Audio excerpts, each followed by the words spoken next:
பீகாரில் இந்தியா கூட்டணியில் அங்கம் வகிக்கும் ராஷ்டிரிய ஜனதா தளத்திற்கு எதிராக காங்கிரஸ் கட்சி தலைவர் ஒருவர் களமிறங்கியுள்ளது பேசுபொருளாகியுள்ளது.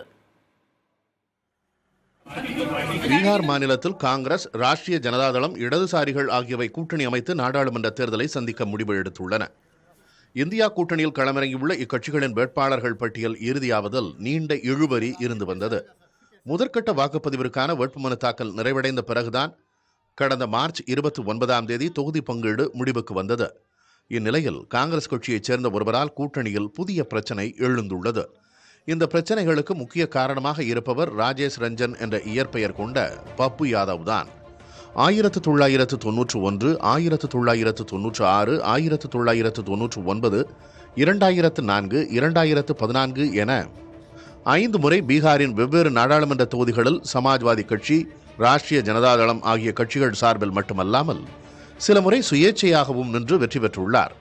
கடந்த 2014ஆம் ஆண்டு பீகாரின் தவிர்க்க முடியாத அரசியல் சக்தியாக இருந்த சரத் யாதவை தோற்கடித்து அனைவரையும் ஆச்சரியப்பட வைத்த பப்பு யாதவ் 2015ஆம் ஆண்டு சிறந்த நாடாளுமன்ற உறுப்பினருக்கான விருதையும் பெற்றுள்ளார். ஜன் அதிகார் கட்சியின் தலைவராக இருந்த அவர் அண்மையில் தனது கட்சியை காங்கிரஸ் கட்சியுடன் இணைத்தார். இப்படி இருக்க பீகாரில் ராஷ்டிரிய ஜனதா தளம் கட்சிக்கு எதிராக அரசியல் செய்து வந்த பப்பு யாதவிற்கு இம்முறை தேர்தலில் போட்டியிட வாய்ப்பு வழங்கக்கூடாது என காங்கிரசின் கூட்டணி கட்சியான ராஷ்டிரிய ஜனதா தளம் நிபந்தனை வைத்ததாக கூறப்படுகிறது. ஏற்கனவே கூட்டணியில் பெரும் குழப்பங்கள் இருந்து வந்ததால் அந்த நிபந்தனையை ஏற்றுக்கொண்ட காங்கிரஸ் பப்பு யாதவிற்கு வாய்ப்பு மறுத்தது. இருப்பினும் தனது செல்வாக்கை இழக்க தயாராக இல்லாத பப்பு யாதவ் கட்சி தலைமை உத்தரவிட்டும் புர்னியா தொகுதியில் சுயேட்சையாக வேட்புமனுவை தாக்கல் செய்துள்ளார். பப்பு யாதவின் இந்த செயல்பாடு காங்கிரஸ் கட்சிக்கு அதிருப்தி அளிக்கக்கூடியதாக இருந்தாலும் பீகாரின் சீமாஞ்சல் பிராந்தியத்தின் மிக வலிமை வாய்ந்த அரசியல்வாதிகளின் ஒருவரான பப்பு யாதவை வெளிப்படையாக விமர்சிக்க கட்சி தயாராக இல்லை என கூறப்படுகிறது.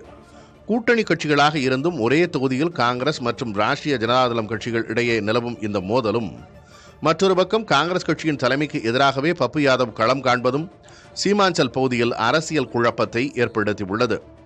பப்பு யாதவ் ராஷ்டிரிய ஜனதா தளம் கட்சிக்கு எதிராக மட்டும் செயல்படுவாரா அல்லது தனக்கு போட்டியிட வாய்ப்பு வழங்க மறுப்பு தெரிவித்த காங்கிரஸ் கட்சிக்கு எதிராகவும் செயல்படுவாரா என்பது உற்று நோக்க வேண்டிய கேள்வியாக மாறியுள்ளது.